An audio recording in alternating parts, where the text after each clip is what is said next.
Rita, you may remember that during my first chakra clearing, before I really knew what I was doing, I had a panic attack while working on Rita's heart chakra.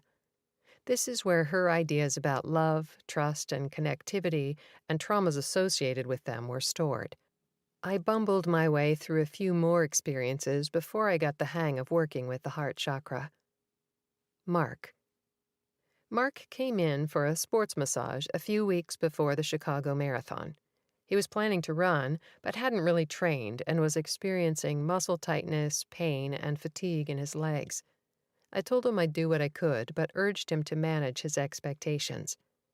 "Anything you can do to help is appreciated," he assured me. I put my hands on his back first and immediately felt a heavy tightness in my chest. His heart chakra was under duress. I worked on his legs per his instructions, and they loosened up some. We chatted briefly at first, but then he got quiet, and I followed his cue. When I finished tenderizing his leg muscles with my hands and forearms, I moved up to the top of the table to cradle his head in my hands for a few minutes of nurturing. I don't like people to leave my office on an intense elbow to the sore quad note. As I held his head gently, his eyes were closed and he was drifting off.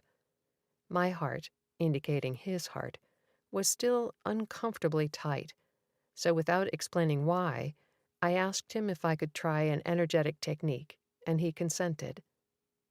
I gently removed one hand from under his head and reached out over his heart chakra.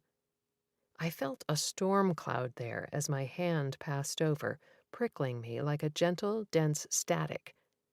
I grabbed this mass in the air above Mark's chest and pulled. Mark jumped up to a seated position and spun around, his eyes wide. "What the hell was that?" He wasn't afraid, just startled, which translated into a teaching moment for both of us. I was just trying to help and thought clearing out this disturbance in his heart chakra would cause a subtle, perhaps physically imperceptible shift for him. I was wrong. Turns out he and his girlfriend had just broken up, and his heart chakra was traumatized. He was still connected to her energetically, regardless of the distance between them. When I pulled out the cord connecting them to each other, it was like pulling a plant out by the roots, a tangible disconnect. "I've just never experienced anything like that before," he kept repeating, as if apologizing for his reaction. For my part, I apologized for failing to communicate better.